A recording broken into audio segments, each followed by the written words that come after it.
जो लोग टॉपर बनते हैं वो अर्थशास्त्र में कॉपी कैसे लिखते होंगे कि उनको पूरा नंबर मिलता होगा और टॉपर बन जाते होंगे। तो दोस्तों आज के इस वीडियो में आपको ट्रिक तरीका जुगाड़ बताएंगे कि कैसे आप अर्थशास्त्र में कॉपी लिखेंगे जिससे आप भी टॉपर की श्रेणी में आ जाएं। एक सटीक तरीका बताएंगे, पूरा मॉडल पेपर हल करके आपको दिखाएंगे कि अर्थशास्त्र में कैसे 100 में 100 नंबर पा सकते हैं, क्योंकि इसमें पूरा का पूरा न्यूमेरिकल होता है, मैथमेटिकल होता है, डायग्राम होते हैं, उसके माध्यम से आप 100 में 100 नंबर पा सकते हैं। तो ये एक बेहतरीन सब्जेक्ट है जिसमें आप पूरे के पूरे पूर्णांक लेकर आ सकते हैं। तो देर किस बात की, शुरुआत करते हैं और समझने का प्रयास करते हैं कि अर्थशास्त्र में कैसे 100 में 100 नंबर आएगा और कैसे टॉपर की श्रेणी में आप आ सकते हैं। पेपर पैटर्न हूबहू ऐसे आपको देखने को मिलेगा। इसे जल्दी से जल्दी आप एक बार देख लीजिए और यहां से क्वेश्चन आपके पेपर में देखने को मिलेगा। तो आ जाते हैं बहुविकल्पीय प्रश्न पे। सबसे पहले यहां पे आपके सामने प्रश्न है कि केंद्रीय समस्याएं वे समस्याएं हैं जो पाई जाती हैं। तो कहां पाई जाती हैं ये आपको बताना है।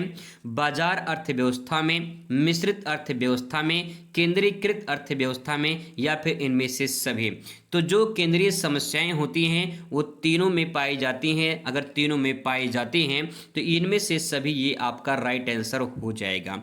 अब यहाँ पे आपको एक बात बता दें, अगर किसी भी क्वेश्चन का, बहुविकल्पीय क्वेश्चन का डी वाला ऑप्शन यानी चौथा ऑप्शन ये सभी लिखा हो या उपरोक्त सभी लिखा हो या इनमें से सभी लिखा हो तो 99% आपका डी वाला यानी चौथा ऑप्शन सही होता है। 1% कभी कभी गलत हो जाता है, नहीं तो आपका 99% सही होता है। तो ये आप जुगाड़ लगा सकते हैं। आइए बात करते हैं दूसरे क्वेश्चन पर। क्वेश्चन बहुत ही मोस्ट इंपॉर्टेंट है। क्वेश्चन कह रहा है कि न्यून मांग को प्रभावित करने वाले कारक बताइए। तो जो न्यून मांग है उसको प्रभावित करने वाले कौन सा कारक है ये आपको बताना है। उत्पादन पर प्रभाव, निर्यात में गिरावट, आयात में वृद्धि, या करों में वृद्धि। आप लोग के लिए छोटा सा एक होमवर्क है कि न्यून मांग को प्रभावित करने वाले कारक कौन से हैं, इसको कमेंट करके बताइएगा इसका जवाब क्या होगा। दूसरे क्वेश्चन पर नजर डालते हैं। तीसरा क्वेश्चन यहाँ पे है कि कुल उपयोगिता वक्र क्या होगा। कुल उपयोगिता वक्र जो है क्या होता है, तो देखिए उपयोगिता का मतलब होता है यहाँ पे संतुष्टि से, ठीक है, संतुष्टि से होता है। और यहाँ पे कुल संतुष्टि यानी आपको, जैसे मान लीजिए आपने पहली रोटी खाई तो आपको 10 इकाई संतुष्टि मिली उससे, ठीक है।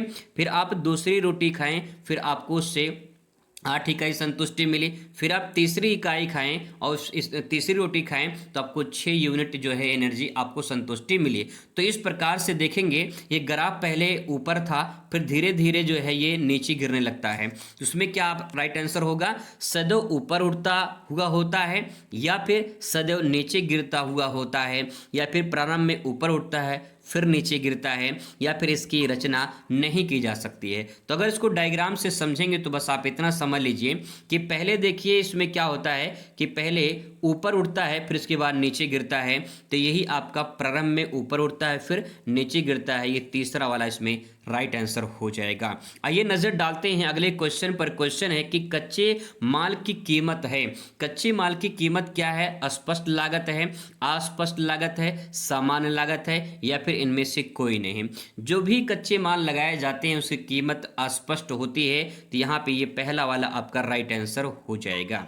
अगला क्वेश्चन है, भारत में 500 रुपये और 1000 रुपये का नोट विमुद्रीकरण कब किया गया, यानी बंद कब किया गया था, यानी नोटबंदी कब आई थी, 2015 में, 2016 में, 2017 में, या फिर 2018 में। सही जवाब इसमें हो जाएगा 2015 में। नवंबर 2015 में 500 और 1000 रुपये के नोट बंद कर दिए गए थे।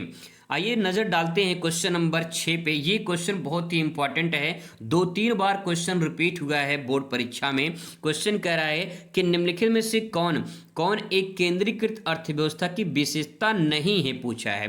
केंद्रीकृत अर्थव्यवस्था की विशेषता नहीं है सामाजिक कल्याण, संगठन की स्वतंत्रता, सार्वजनिक स्वामित्व, नियोजन की प्रणाली। इसमें सही जवाब क्या होगा, केंद्रीकृत अर्थव्यवस्था में जो शामिल नहीं है, यह विशेषता नहीं है, वो संगठन की स्वतंत्रता इसमें राइट आंसर हो जाएगा। क्वेश्चन नंबर 7 आ जाता है आपके सामने और कह रहा है कि ह्रासमान प्रतिफल नियम के अंतर्गत सीमांत उत्पादन होता है। सीमांत उत्पादन क्या होता है? शून्य होता है, ऋणात्मक होता है, ये घटता हुआ होता है या फिर बढ़ता हुआ होता है? तो सही जवाब होता है इसमें आपका ये घटता हुआ, ठीक है, घटता हुआ होता है। इसमें तीसरा वाला आपका राइट आंसर होगा। क्वेश्चन नंबर 8 आपके सामने कि मुद्रा का कार्य क्या है? मुद्रा का जो कार्य है, मैंने अभी आपको ट्रिक बताया था कि लास्ट में जब आपको ये सभी दिखाई दे तो ये आपका राइट आंसर हो जाता है 99%, ठीक है। अगले क्वेश्चन पर नजर डालते हैं। क्वेश्चन कह रहा है कि एक बंद अर्थव्यवस्था में नहीं होता है। एक बंद अर्थव्यवस्था में क्या नहीं होता है? एक सरकारी हस्तक्षेप नहीं होता है, आंतरिक व्यापार नहीं होता है, घरेलू क्षेत्र नहीं होता है या फिर विदेशी व्यापार नहीं होता है। तो इसमें सही जवाब क्या होगा? इसमें सही जवाब विदेशी व्यापार हो जाएगा। तो ये आपका 9 क्वेश्चन हो गया। आइए 10वें क्वेश्चन पर नजर डालते हैं। 10वां क्वेश्चन कह रहा है कि निम्नलिखित में से कौन व्यष्टि अर्थशास्त्र के विषय नहीं है? इसका मतलब वो समष्टि अर्थशास्त्र का विषय होगा। व्यष्टि अर्थशास्त्र में हम छोटी चीजों का अध्ययन करते हैं, जैसे उपभोक्ता का व्यवहार, उत्पादक, राष्ट्रीय आय, कीमत निर्धारण। इसमें से कौन सही होगा? जो राष्ट्रीय आय है ये समष्टि अर्थशास्त्र का पार्ट है, समष्टि अर्थशास्त्र में अध्ययन करते हैं, तो इसमें आपका राष्ट्रीय आय सही हो जाएगा। 10 नंबर क्वेश्चन तीसरा सही होगा। तो ये 10 बहुविकल्पीय क्वेश्चन थे। एक क्वेश्चन मैंने आप लोग को कमेंट करने को कहा है, जवाब जरूर दिएगा, उसका आंसर मैं कमेंट में बता दूंगा। अब दोस्तों यहाँ पे बात करते हैं अति लघुत्तरीय प्रश्न की। दोस्तों जब आप अति लघुत्तरीय प्रश्न लिखेंगे तो यहाँ पे 3 अंक आपको मिलेंगे और कितने लाइन में आपको लिखना है? 25 शब्दों में आपको आंसर देना होता है। 25 शब्दों का मतलब अगर 3 से 4 लाइन में आप आंसर लिख देंगे तो पूरा आंसर आपका कंप्लीट हो जाएगा। लेकिन मैं थोड़ा सा आपको डिटेल में समझाऊंगा, क्योंकि क्वेश्चन जो होते हैं, जैसे अति लघुत्तरीय क्वेश्चन जो होते हैं वो कभी कभी लघु में पूछ लेता है, ठीक है, और कोई वही क्वेश्चन कभी कभी लॉन्ग में भी पूछ लेता है। तो मैं आपको डिटेल में बताने की कोशिश करूंगा, कैसे आंसर लिखेंगे वो भी सब कुछ आपको बताएंगे। तो चलिए शुरुआत करते हैं लघुत्तरीय प्रश्न का। इस प्रकार से प्रश्न देखने को आपको मिलेंगे। एक बार प्रश्न आप देख लीजिए, जैसे कि केंद्रीकृत योजना जो है, योजनाबद्ध अर्थव्यवस्था क्या है, कुल उपयोगिता से आप क्या समझते हैं, उत्पादन फलन की व्याख्या कीजिए। ऐसे बहुत सारे क्वेश्चन आपको यहाँ पे देखने को मिलेंगे, ठीक है। अब आइए एक एक करके इसको समझने का प्रयास करते हैं। तो पहला क्वेश्चन आपके सामने यहाँ पे आ चुका है। यहाँ पे सबसे पहले आप हेडिंग डालेंगे केंद्रीकृत अर्थव्यवस्था या केंद्रीकृत योजनाबद्ध अर्थव्यवस्था, ये आपका हेडिंग बन जाएगा, ठीक है। अब इसके बारे में आपको लिखना है। क्या लिखेंगे? देखिए लिखेंगे इसमें, वह आर्थिक व्यवस्था होती है जिसमें आर्थिक निर्णय सरकार द्वारा लिए जाते हैं। यानी केंद्रीकृत योजनाबद्ध अर्थव्यवस्था में जो निर्णय होते हैं वो सरकार के द्वारा लिए जाते हैं। पहला पॉइंट ध्यान रखेंगे। अगला है, इसमें उत्पादन, वितरण और मूल्य निर्धारण का नियंत्रण राज्य के पास होता है। यानी यहाँ पे जो केंद्र है वो क्या करती है? निर्णय लेती है आर्थिक से संबंधित, ठीक है। बाकी जो उत्पादन होते हैं, वितरण जो होते हैं, मूल्य का निर्धारण होता है, वो उसका अधिकार किसके पास होता है? राज्य के पास होता है।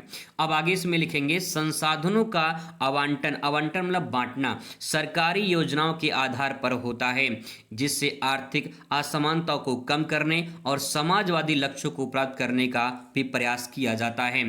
तो यहाँ पे अगर कुल मिला जुला के इसका सेंटेंस निकाला जाए, कहना क्या चाह रहा है, तो बस आप इतना समझ लीजिए कि जो आर्थिक संबंधी व्यवस्थाएं होती हैं उसका जो डिसीजन होता है, जो निर्णय होता है, वो केंद्र सरकार के पास होता है, जबकि उत्पादन, वितरण या फिर जो मूल्य निर्धारण होता है वो राज्य के पास होता है। और कुछ ऐसी चीजें होती हैं जो दोनों मिलकर काम करते हैं, जिससे देश की अर्थव्यवस्था चलती है। तो इस प्रकार से इसके बारे में आप लिख सकते हो।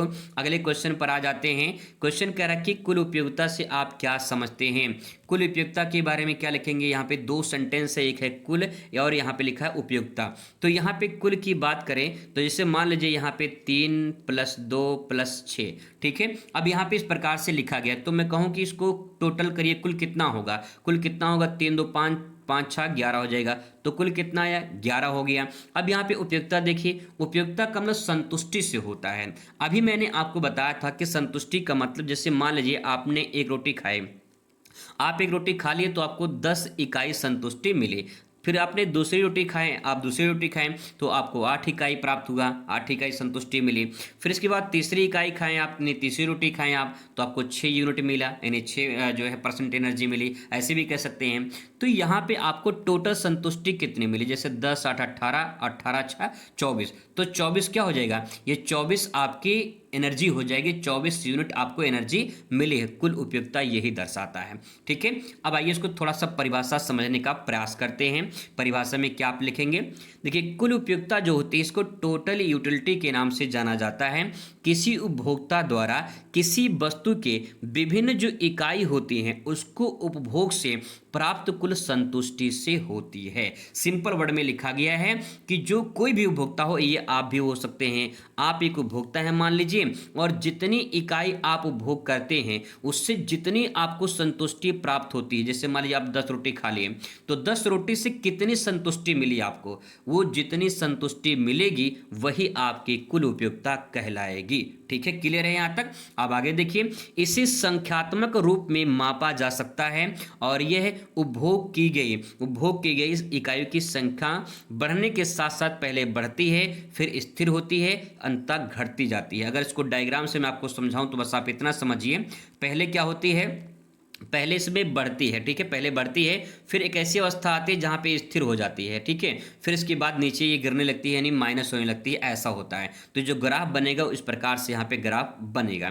तो यहाँ पे समझने वाली बात ये है कि पहले उपयोगिता घटी, फिर बराबर हो जाती है, यानी जो संतुष्टि आपकी हो वो बिल्कुल नॉर्मल हो जाती है, फिर इसके बाद ज़्यादा आप खाने लगेंगे, फिर इसके बाद क्या हो जाएगा, नॉर्मल हो जाएगा, वो माइनस में चला जाएगा। ठीक है, आगे इसमें कुछ फार्मूले हैं, मैंने आपको बताया था कि यहाँ पे मैं थोड़ा डिटेल में आपको बताने का प्रयास करूंगा जिससे आप उसे आसानी से समझ पाएं, और अगर लघुत्तरीय क्वेश्चन में आ जाए तो आप उसे लिख पाएं। यहाँ पे छोटा सा इसका फार्मूला होता है, आप सूत्र भी इसको लिख सकते हैं, पूरा बढ़िया नंबर आपको मिलेगा।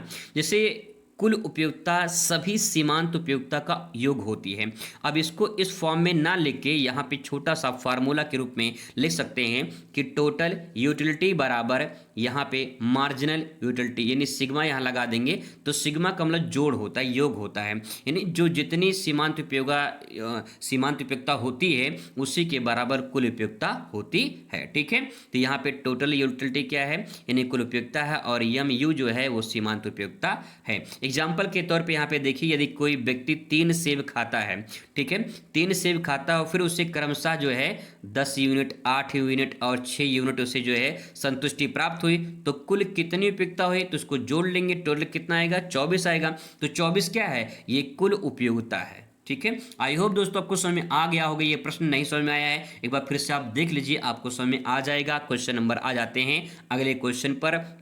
कह रहा है कि उत्पादन फलन की व्याख्या कीजिए। उत्पादन फलन होता क्या है, तो आइए इसको सिंपल भाषा में आपको समझाने का प्रयास करते हैं। सबसे पहले आप अपने कॉपी में हेडिंग डालेंगे उत्पादन फलन और इसके बारे में आप लिखेंगे। उत्पादन फलन वह आर्थिक संबंध है जो उत्पादन में प्रयुक्त जैसे कुछ कारक होते हैं, जैसे कि भूमि है, श्रम है, पूंजी है, संगठन है, इनसे प्राप्त होने वाले कुल उत्पादन के बीच के संबंध को दर्शाता है। अगर आपको समझ में नहीं आया है तो सिंपल भाषा में समझने का प्रयास करते हैं। जैसे मान लीजिए आप अपने खेत में गेहूं आपने उगाया, ठीक है, गेहूं की आपने खेती कर ली है। अब मान लीजिए गेहूं खेती करने के लिए आपको किन किन चीज़ों की ज़रूरत पड़ेगी, आपके पास भूमि होगी तभी जो है आप गेहूं उत्पादन कर पाएंगे।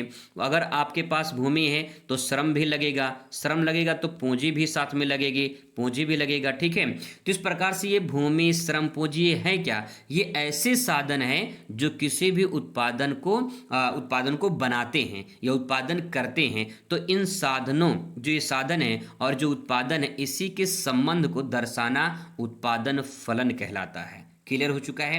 तो इस प्रकार से यहाँ पे आप एग्जाम्पल के माध्यम से समझने का और प्रयास करेंगे। एक एग्जाम्पल और आपको बताते हैं। जैसे मान लीजिए यदि किसी कारखाना में 10 श्रमिक और 5 मशीनें काम कर रहे हैं, ठीक है, 10 श्रमिक हैं और 5 मशीनें मिलकर काम कर रहे हैं, तो उनसे एक निश्चित मात्रा में उत्पादन होगा। सिंपल सी बात है, सिंपल बात है। आगे यदि श्रमिकों या मशीनों की संख्या बदल दी जाती है, यानी श्रमिक यहाँ पे 10 हैं उनको 5 कर दिया जाए, मशीन यहाँ पे 5 है तो मशीन की संख्या बढ़ा के 10 कर दिया जाए तो उत्पादन बदलेगा कि नहीं बदलेगा? बिल्कुल बदलेगा। यानी जैसा जो भी संसाधन होगा वैसे ही उत्पादन होगा, और यही संबंध क्या कहलाता है? उत्पादन फलन कहलाता है। ठीक है, चलिए आई होप आपको ये भी क्लियर हो चुका होगा। बात करते हैं अगले क्वेश्चन पर। पूर्ण प्रतियोगिता की मान्यताएं क्या हैं? यहाँ पे पहले आप समझिए पूर्ण प्रतियोगिता और फिर समझिए मान्यता। तो पूर्ण प्रतियोगिता और उनकी मान्यताओं के बारे में आपको बताना है। तो सबसे पहले यहाँ पे देखिए, पूर्ण प्रतियोगिता बाजार की वह स्थिति है जिसमें क्रेता और विक्रेता स्वतंत्र रूप से लेन देन करते हैं। यानी हमें एक बात समझ में आ गई कि पूर्ण प्रतियोगिता बाजार होता क्या है। तो एक ऐसा बाजार होता है जहां पे स्वतंत्र रूप से क्रेता, क्रेता मतलब खरीदने वाला, और विक्रेता मतलब बेचने वाला उपस्थित होते हैं, उसे पूर्ण प्रतियोगिता बाजार कहा जाता है। ठीक है, क्लियर हो चुका है। यानी ऐसा बाजार है जहां पे क्रेता और विक्रेता पूरी तरह से स्वतंत्र रूप से अपना लेन देन करते हैं, उस स्थिति को हम क्या कहते हैं? पूर्ण प्रतियोगिता बाजार कहते हैं। अब दोस्तों यहां पे देखिए अगला पॉइंट इसमें लिख सकते हैं, इस बाजार की कुछ मान्यताएं हैं। अगर मान्यताएं नहीं होंगी तो पूर्ण प्रतियोगिता नहीं होगा। वो मान्यताएं या फिर हम इसे शर्तें भी कह सकते हैं। वो मान्यताएं या शर्तें क्या हैं आइए जानते हैं। नीचे यहाँ पे लिखा गया है शर्तों में पहला शर्त देखिए, क्रेता और विक्रेता बड़ी संख्या में होते हैं। अगर क्रेता विक्रेता बड़ी संख्या में नहीं होंगे तो पूर्ण प्रतियोगिता बाजार नहीं होगा। ठीक है, क्लियर है पहली मान्यता। आगे देखिए, समरूप या फिर कह सकते हैं एक जैसी वस्तु। अगर पूर्ण प्रतियोगिता है तो वहां पे एक जैसी वस्तु दिखाई देगी। जैसे अगर कपड़े की मार्केट है तो कपड़ा ही दिखाई देगा, और वहां पे अगर जैसे चाट चौमिन फुल्की की जो है एरिया है तो वहां पे चाट चौमिन फुल्की के ठेले ही दिखाई देंगे। कहने का मतलब एक वस्तु आपको दिखाई देती है तो समझ लें कि वहां पे पूर्ण प्रतियोगिता देखने को मिलती है। अगला पॉइंट है, मूल्य पर किसी का नियंत्रण नहीं होता है। ना तो क्रेता का नियंत्रण होता है ना तो विक्रेता का नियंत्रण होता है, वो पूरी तरह से स्वतंत्र होता है, मूल्य किसी के अंडर में नहीं होता है। अगला यहाँ पे है कि पूर्ण बाजार, जो पूर्ण बाजार की जानकारी, इसमें जो भी होता है चाहे क्रेता हो विक्रेता हो, दोनों को पूर्ण जानकारी होती है कि अगर कोई वस्तु मिल रही है तो उसको उसकी दाम कितनी, उसकी प्राइस कितनी है, उसकी क्वालिटीज क्या है, ये पता होता है क्रेता और विक्रेता को। ठीक है, अगला पॉइंट है इसमें, उद्योगों में स्वतंत्र प्रवेश व निर्गमन। उद्योगों में स्वतंत्र प्रवेश का मतलब कि उद्योग में आप पूरी तरह से स्वतंत्र है प्रवेश करने के लिए और बाहर निकलने के लिए। कोई दिक्कत नहीं कि वहां पे रोक टोक है, आप आइए जाइए, आओ सनम जाओ सनम, इस प्रकार से। ठीक है, चलिए अब दोस्तों ये क्वेश्चन हो चुका है। आगे देखिए अगला क्वेश्चन है कि सकल घरेलू उत्पाद से आप क्या समझते हैं? इसे शॉर्ट फॉर्म में जीडीपी कहा जाता है, और इसका जो इंग्लिश में पूरा नाम है वो आपके सामने यहाँ पे दिया गया है, ग्रॉस डोमेस्टिक प्रोडक्ट। यहाँ पे हिंदी में लिखा गया है, तो पहला तो इसका हिंदी में पूरा नाम हो गया। कभी कभी बहुविकल्पी में पूछ लेता है इसका पूरा नाम इंग्लिश में, तो यहाँ पे ध्यान में रखने वाली बात यह है कि इसे हिंदी में सकल घरेलू उत्पाद कहते हैं, शॉर्ट फॉर्म में जीडीपी कहते हैं, इंग्लिश में पूरा नाम ग्रॉस डोमेस्टिक प्रोडक्ट कहते हैं। ठीक है, अब इसके बारे में लिखेंगे, किसी देश में एक निश्चित समयावधि में, एक निश्चित समय अवधि है, यानी एक वर्ष मान लेते हैं। ठीक है, आमतौर पे एक ही वर्ष में निकाला जाता है। तो किसी एक देश में एक निश्चित समय में, एक वर्ष में उत्पादित सभी वस्तुओं और सेवाओं के कुल मौद्रिक मूल्य को जीडीपी यानी सकल घरेलू उत्पाद कहते हैं। इसको एक लाइन में अगर लिखना है तो आप इतना लिख सकते हैं कि किसी एक देश में, ठीक है, किसी एक देश में एक वर्ष में, ठीक है, एक देश में एक वर्ष में जितनी भी वस्तुओं और सेवाओं का उत्पादन होता है उन सबका जो मौद्रिक मूल्य होता है उसी को जीडीपी कहा जाता है। उसे क्या कहते हैं? जीडीपी कहते हैं। क्लियर है? एक देश में एक वर्ष में जितनी वस्तुओं और सेवाओं का उत्पादन होता है उसे जीडीपी कहते हैं। सिंपल। ठीक है, उदाहरण के तौर पे देखिए, यदि भारत का वार्षिक जीडीपी 300 लाख करोड़ रुपए है तो इसका मतलब यह है कि देश में एक साल में इतनी आर्थिक गतिविधि हुई है, मतलब इतनी जो है वस्तुओं का निर्यात आयात हुआ है। ठीक है, आइए नजर डालते हैं अगले क्वेश्चन पर। अभी हम लोगों ने देखा था कि उत्पादन फलन क्या होता है। ठीक है, उत्पादन फलन क्या होता है। अब यहाँ पूछा है उपभोग फलन क्या होता है, तो आइए इसको जानते हैं। उपभोग फलन क्या होता है? उपभोग फलन उपभोक्ता की आय और उपभोग के बीच के संबंध को दर्शाता है।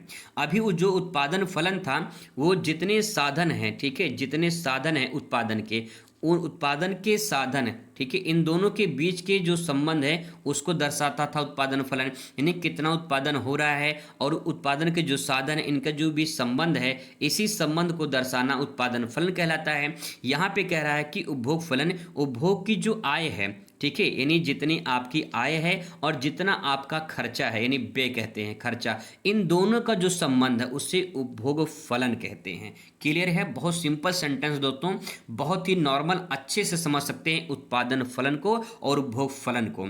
ठीक है, जितना आपका आय होगा, ठीक है, जितना आपका आय होगा, जितना आपका व्यय होगा, इसी आय और व्यय के संबंध को उपभोग फलन कहते हैं। ठीक है, अब इसके एग्जाम्पल में 2 लाइन यहाँ पे लिख सकते हैं। यदि किसी व्यक्ति की आय बढ़ने पर उसका उपभोग भी बढ़ता है तो ये उपभोग फलन का उदाहरण होगा। यानी जैसे से अगर आपकी नौकरी लग जाएगी तो आपकी सैलरी मिलेगी तो भैया आपका उपभोग भी बढ़ जाएगा, आप अच्छा अच्छा खाना खाएंगे, अच्छा अच्छा पहनेंगे, अच्छी चीज़ें खरीदेंगे, तो इसका मतलब कि उपभोग आपका बढ़ जाएगा। सिंपल सी बात है। ठीक है, चलिए आगे बात करते हैं। क्वेश्चन नंबर नेक्स्ट आ जाता आपके सामने, नगद आरक्षित अनुपात से आप क्या समझते हैं? नगद आरक्षित अनुपात, अब यहाँ पे इसमें लिखेंगे नगद आरक्षित अनुपात, इसे शॉर्ट फॉर्म में CRR के नाम से जानते हैं और इसको जो इंग्लिश में नाम है वो है cash reserve ratio. Cash reserve ratio, जैसे कि कहते हैं ना कि भैया तुम्हारे पास कैश है, क्या कैश है, नहीं आपके पास पैसा है। रिजर्व मतलब यहाँ पे आरक्षित, आपके पास पैसा है पर्स में, तो पैसा कितना है ये भी यहाँ पे डिपेंड करता है। ठीक है, अब इसके बारे में लिखना है कि नगद आरक्षित अनुपात वह न्यूनतम राशि होती है जो वाणिज्य बैंकों को अपने कुल जमा का एक निश्चित प्रतिशत रूप में भारतीय रिजर्व बैंक के पास नगद के रूप में जमा करना होता है। अगर आपको ये परिभाषा समझ में नहीं आया है तो घबराइए नहीं, उदाहरण के तौर पे भी आपको समझ में आ जाएगा। उदाहरण में देखिए, यदि किसी बैंक की कुल जमा राशि मान लो 100 करोड़ रुपया है, ठीक है, यानी बैंक में कितना जमा हुआ, 100 करोड़ जमा हो गया, तो CRR यानी नकद आरक्षित अनुपात 4% अगर लगाया गया है तो बैंक को जो है 4 करोड़ रुपए RBI के पास जमा करनी होगी। ये रूल या नियम होता है। ठीक है, कहने का मतलब ये है कि जो व्यापारिक बैंक होते हैं, वाणिज्य बैंक होते हैं, जैसे बैंक ऑफ बड़ौदा है, पंजाब नेशनल बैंक है, भारतीय स्टेट बैंक है, ये RBI के पास अपना कुछ हिस्सा जमा करते हैं जिसे नगद आरक्षित अनुपात कहा जाता है। ठीक है, चलिए अब आगे बात करते हैं अगले क्वेश्चन पर। क्वेश्चन कह रहा है कि राजकोषीय घाटे से आप क्या समझते हैं? ये राजकोषीय घाटा क्या है? यहाँ पे जो राज शब्द लिखा गया है, ये राज मतलब राजा से संबंधित होता है और राजा तो आज के डेट में होते नहीं है, आज के डेट में सरकार होती है, तो यहाँ पे सरकार हो जाएगा। ठीक है, सरकार हो जाएगा। अब सरकार का जो घाटा है वो आपको यहाँ पे बताना है। ठीक है, अब राजकोषीय घाटे में इसमें लिखेंगे कि सरकार के कुल व्यय और कुल राजस्व यानी कर राजस्व प्लस कर गैर राजस्व के बीच का जो अंतर होता है उसी को राजस्व घाटा कहा जाता है। इसको नहीं समझ में आया, सिंपल भाषा समझने का प्रयास करते हैं। मान लीजिए सरकार के पास जो कर आया है वो मान लीजिए 100 करोड़ रुपया आया है। ठीक है, 100 करोड़ आया है। अब सरकार ने 200 करोड़ खर्चा कर दिया है, जनता के ऊपर इधर उधर खर्चा कर दिया है, तो यहाँ पे घाटा कितने का हुआ? 100 करोड़ का घाटा हो गया। तो यही राजकोषीय घाटा जो हुआ है इसी को राजकोषीय घाटा कहते हैं, क्योंकि सरकार की कमाई उतनी नहीं हुई, यानी टैक्स उतनी नहीं आई, उससे ज़्यादा सरकार ने खर्चा कर दिया, तो इसी को राजकोषीय घाटा कहा जाता है। ठीक है, उदाहरण के तौर पे एक एग्जांपल और देख लीजिए, अभी आपको और समझ में आ जाएगा। यदि सरकार के कुल व्यय मतलब खर्चा करना 10 लाख करोड़ रुपए है, ठीक है, 10 लाख करोड़ रुपए खर्चा करती है और उसका कुल राजस्व 8 लाख करोड़ है। राजस्व का मतलब कितना टैक्स आया है? 8 लाख करोड़ है, तो राजकोषीय घाटा कितना हुआ? 2 लाख करोड़ का हुआ। सिंपल। ठीक है, जिस प्रकार से इसके बारे में आप लिख सकते हो। दोस्तों सिंपल चीजें मैंने आपको समझाने का प्रयास किया है, कोई रट्टा मार नहीं है। अगर थोड़ा सा आप अंडरस्टैंडिंग करेंगे, समझने का प्रयास करेंगे तो 100% आपको समझ में आ जाएगा। ठीक है, आइए बात करते हैं अगले क्वेश्चन पर। क्वेश्चन है कि लघु उत्तरीय प्रश्न जो है कैसे आपको लिखना है, किस प्रकार से लिखना है, टॉपर कैसे लिखते हैं, आइए इसको भी समझने का प्रयास करते हैं। यहाँ पे जो क्वेश्चन दिया गया है ये आपके बोर्ड परीक्षा में पूछे गए हैं और रिपीटेड क्वेश्चन है, और यहाँ पे आइए समझने का प्रयास करते हैं।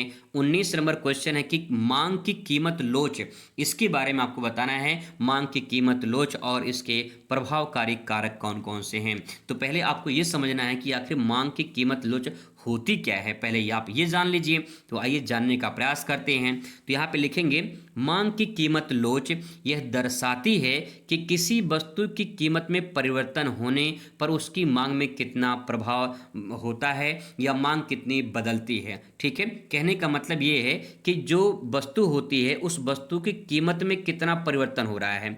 जैसे कीमत में परिवर्तन होगा तुरंत मांग में भी परिवर्तन होगा।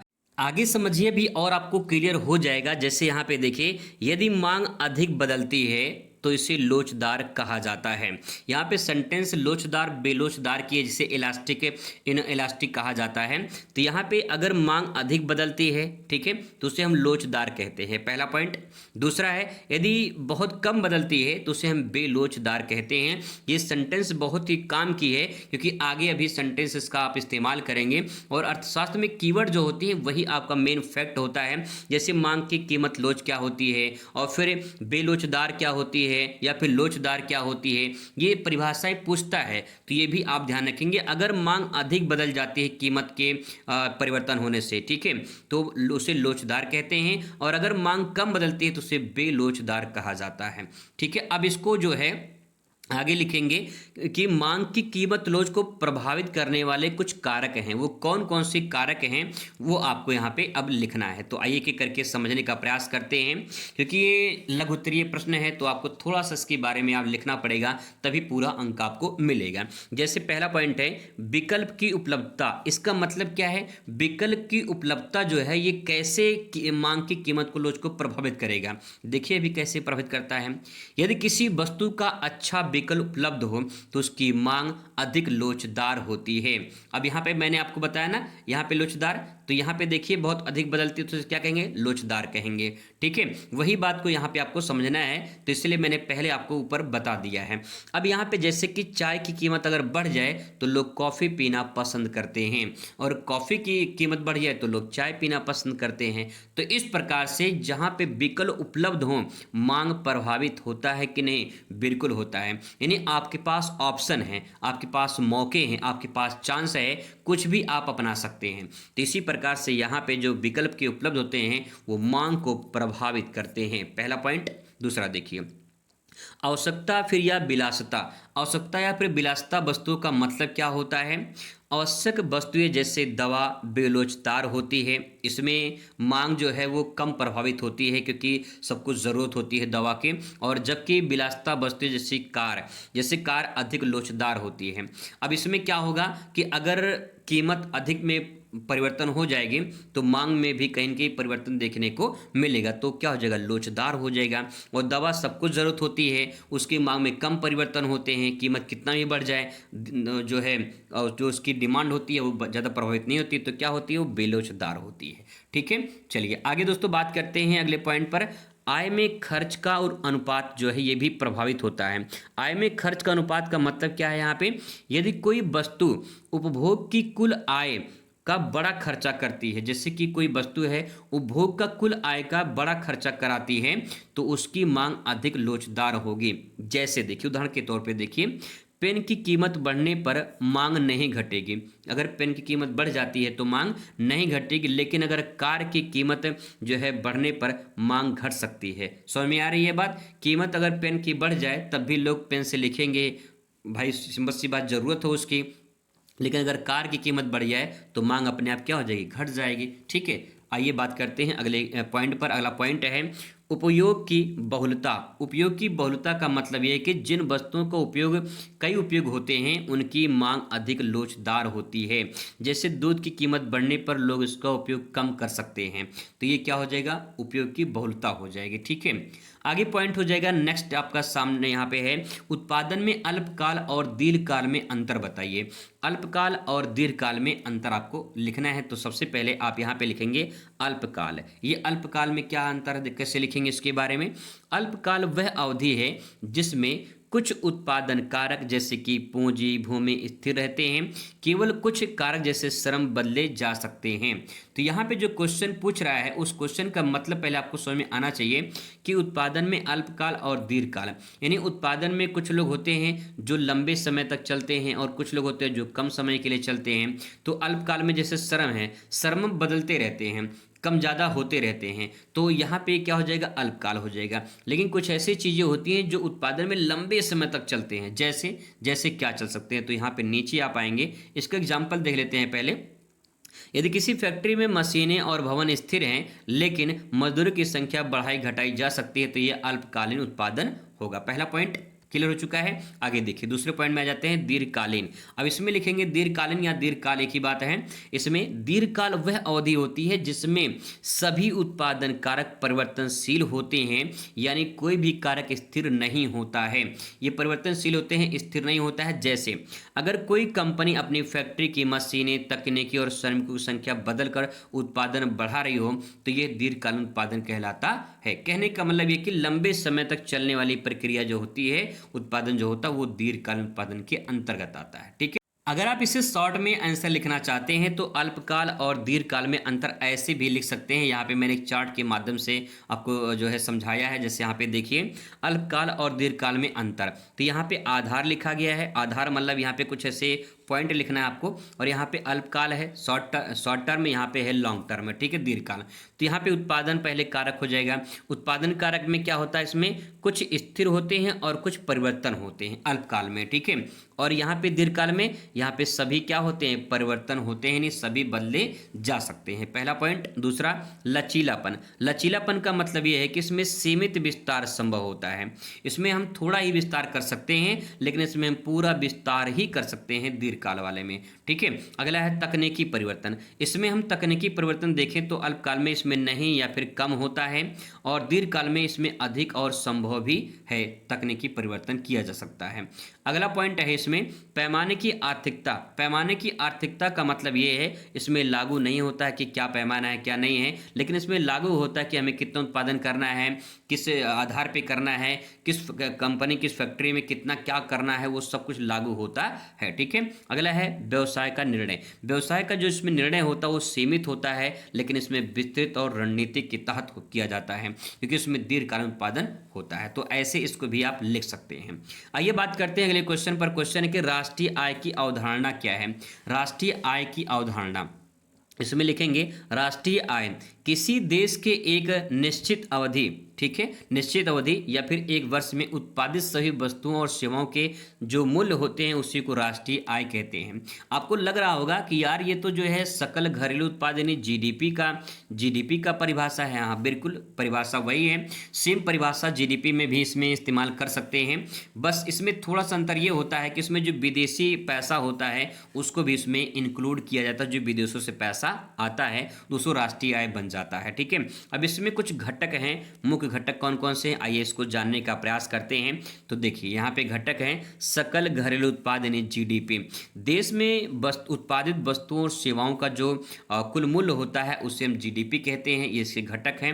ठीक है, आगे है सकल राष्ट्रीय उत्पाद जिसे हम जीएनपी कहते हैं, और यहाँ पे जीडीपी में से विदेशी निवासियों के आय को घटाकर विदेशों से प्राप्त आय को जोड़कर जो है हम जीएनपी निकाल सकते हैं। कहने का मतलब ये है कि जैसे मान लो भारत में है, ठीक है, अब यहाँ पे समझने का प्रयास करेंगे, विदेशी निवासियों को आय घटाकर, यानी भारत में भी कुछ विदेशी यहाँ पे रहते हैं। ठीक है, भारत में भी कुछ विदेशी रहते हैं और यहाँ से कमाते हैं भारत से, तो अपना पैसा वो कहाँ भेजेंगे, अपने घर पे भेजेंगे, नहीं विदेश में भेजेंगे।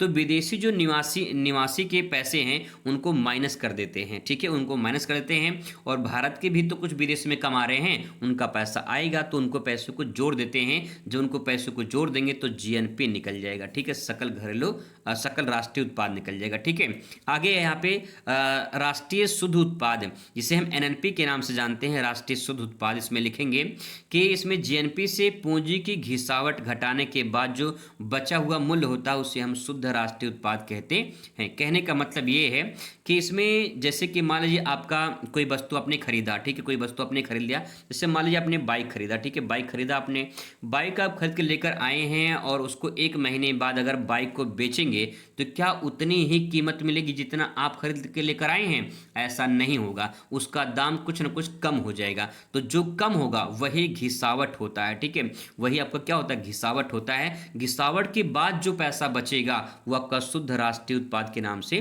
जाना जाता है। ठीक है, तो इस प्रकार से आप इसे लिख सकते हैं। आगे है पॉइंट व्यक्तिगत आय। व्यक्तिगत आय का मतलब ये है कि देश के जो नागरिक द्वारा जो प्राप्त आय होता है उसे व्यक्तिगत आय के नाम से जाना जाता है। उदाहरण के तौर पर इसमें एक लाइन ले सकते हैं कि यदि भारत में एक वर्ष में 200 लाख करोड़ वर्ष के करोड़ वस्तुओं और सेवाओं का उत्पादन होता है तो उसकी क्या होगी, राष्ट्रीय आय होगी, कोई भी देश हो। ठीक है, आगे है क्वेश्चन प्राथमिक घाटा क्या होता है। प्राथमिक घाटे के बारे में बात करें तो राजकोषीय घाटा से संबंधित है ये, इसको ध्यान रखेंगे। उसमें लिखेंगे प्राथमिक घाटा सरकार के राजकोषीय घाटे से ब्याज भुगतान घटाने के बाद जो बची हुई राशि होती है उसी को प्राथमिक घाटा कहा जाता है।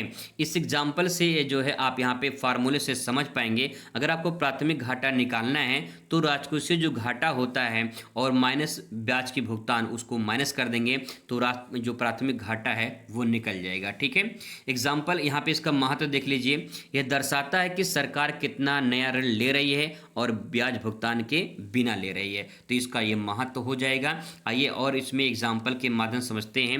यदि सरकार की राजकोषीय घाटा 500 करोड़ है तो ब्याज भुगतान 200 करोड़ है, तो प्राथमिक घाटा कितना हो जाएगा, इसमें से घटा देंगे 500 माइनस 200, ठीक कितना आ जाएगा, 300 करोड़ आ जाएगा। तो ये 300 करोड़ क्या हो जाएगा, प्राथमिक घाटा हो जाएगा। ठीक है, क्लियर है यहाँ तक। चलिए आगे है क्वेश्चन मुद्रा की पूर्ति, मनी सप्लाई क्या होती है। तो मुद्रा की पूर्ति में देखिए, मुद्रा की पूर्ति की परिभाषा जब अर्थव्यवस्था में किसी समय प्रचलन में मौजूद कुल मुद्रा की मात्रा को मापा जाता है तो उसे मुद्रा की पूर्ति कहा जाता है। ठीक है, यहाँ पे ये लिखा गया कि यह बैंकिंग प्रणाली द्वारा उपलब्ध कराएगी मुद्रा और जनता के पास मौजूद नकदी का योग होता है, तो ये मुद्रा की पूर्ति कहलाती है। उदाहरण के तौर पे यहाँ पे देखेंगे तो आपको क्लियर हो जाएगा। मान लीजिए किसी देश में 10 लाख रुपए नगद प्रचलन में है, यानी मार्केट में 10 लाख रुपए हैं, किसी भी देश में मान लेते हैं मार्केट में 10 लाख रुपया जो है नगद के रूप में चल रहा है इधर उधर। ठीक है, और बैंकों में 40 लाख रुपए जो है वो जमा पड़े हैं। मार्केट में 10 लाख रुपए इधर उधर चल रहे हैं, लोगों के पास हैं, लेकिन 40 लाख रुपए जो है बैंकों में जमा है, तो कुल मुद्रा की पूर्ति कितनी है, 10 लाख प्लस 40 लाख, टोटल कितना, 50 लाख मुद्रा की कुल पूर्ति है। ठीक है, क्लियर है। आगे है मांग की पूर्ति से आप क्या समझते हैं, चाहे आपका पूछे यहाँ पे जो है क्वेश्चन है मुद्रा की पूर्ति पूछे चाहे मांग की पूर्ति पूछे, दोनों में से कोई एक पेपर में जरूर आएगा। यहाँ पे मांग की पूर्ति में परिभाषा में लिखेंगे, मांग की पूर्ति का अर्थ किसी वस्तु की मांग संतुष्ट करने वाली बाजार में उपलब्ध मात्रा को मांग की पूर्ति कहा जाता है। यानी जैसे मान लो कि कोई वस्तु है उसकी डिमांड बहुत ज़्यादा है, यानी मांग उसकी बहुत ज़्यादा है और बाजार में उपलब्ध कितनी मात्रा होती है वो डिपेंड करता है मांग की पूर्ति पर। जैसा डिमांड होगा वैसा जो है सप्लाई होगा। ठीक है, इसका मुख्य बिंदु देखिए, बहुत ही कमाल का मुख्य बिंदु है, कह रहा है यदि मांग अधिक हो, ठीक है, मांग अधिक हो और आपूर्ति कम हो जाए, सप्लाई कम हो जाए तो कीमत क्या हो जाएगी, बढ़ जाएगी। जैसे मार्केट में मान लीजिए कोई भी वस्तु है, ठीक है, मान लीजिए कोई एक पेन है, ठीक है, एक पेन मान लेते हैं, किसी ब्रांडेड कंपनी का मान लेते हैं पेन है, इसकी डिमांड बहुत ज़्यादा बढ़ गई है और उसकी पूर्ति उतनी ज़्यादा नहीं हो पा रही जितनी डिमांड है, तो ऑटोमेटिक क्या हो, कीमत अपने आप बढ़ जाएगा, क्योंकि डिमांड ज़्यादा हो जाएगी, पूर्ति कम हो जाएगी, तो डिमांड बढ़ने की वजह से इसकी कीमत जो है वो क्या हो जाएगी, बढ़ जाएगी। ठीक है, अगला पॉइंट है, यदि मांग कम हो जाए और पूर्ति अधिक हो जाए तो कीमत क्या हो जाएगी, घट जाएगी, क्योंकि मांग उसकी क्या है, कम है और पूर्ति भी अधिक हो चुकी है, हर लोगों के पास पेन पहुंच रहा है, तो पेन की कीमत क्या हो जाएगी, घट जाएगी, सिंपल। ठीक है, चलिए आगे बात करते हैं। उदाहरण के तौर पे देख लीजिए यहाँ पे, यदि किसी शहर में प्याज की मांग बहुत अधिक है लेकिन उत्पादन बहुत कम हुआ है तो कीमत क्या हो जाएगी, बढ़ जाएगी। ठीक है, अगला देखिए, यदि नया स्मार्टफोन बहुत ज़्यादा उपलब्ध हो जाए और लोग उसे कम खरीदें तो उसकी कीमत क्या हो जाएगी, गिर जाएगी। ठीक है, सिंपल दोनों उदाहरण हैं, आसानी से समझ सकते हैं। अगला क्वेश्चन है यहाँ पे दीर्घ उत्तरीय प्रश्न, जिसमें इस प्रकार से प्रश्न आपको देखने को मिलेंगे। राष्ट्रीय आय की गणना कीजिए, इसमें आय और व्यय विधि को बताइए, अथवा करके दिया है कि अगर आपको ये नहीं आता तो अथवा करके लिख सकते हैं। पूर्ण प्रतियोगिता के अंतर्गत जो है दीर्घकाल और फर्म के जो संतुलन होते हैं उसको बताना है। ठीक है। अगला क्वेश्चन यहाँ पे दिया कि अनिर्देमान वक्र से आप क्या समझते हैं, इनकी विशेषताओं को जो है व्याख्या कीजिए अथवा करके दिया है। अगर आप ये नहीं कर सकते तो आप ये वाला कर सकते हैं। कह रहा है कि स्थिर एवं लचीली विनिमय दरों में विनिमय दरों से क्या आशय है, इसके पक्ष और विपक्ष तर्क दीजिए। ऐसा क्वेश्चन देखने को मिलेगा आपको। 27 नंबर क्वेश्चन है कि केंद्रीय बैंकों की अवधारणा को स्पष्ट कीजिए और भारतीय रिजर्व बैंक के मुख्य कार्यों का वर्णन कीजिए। अथवा करके दिया कि व्यष्टि अर्थशास्त्र और समष्टि अर्थशास्त्र में अंतर बताइए। तो ये कुछ ऐसे इंपॉर्टेंट क्वेश्चन हैं जो आपके पेपर में आएंगे। इसको एक बार निशान लगा के क्वेश्चन बैंक वगैरह में आप उससे पढ़ लीजिए। बाकी मैं इसको पिछले वीडियो में करा चुका हूं, अगर आप उसे नहीं देखे तो वीडियो देख सकते हैं। अगर कमेंट करेंगे तो फिर से मैं एक बार नए पैटर्न पर और नए तरीके से आपको समझाने का पूरा प्रयास करूंगा। आई होप दोस्तों आपको वीडियो पसंद आया होगा, अच्छा लगा होगा, आपको याद हुआ होगा, कुछ तैयारी आप कर लिए होंगे। मुलाकात करते हैं नेक्स्ट वीडियो में। Thanks for watching.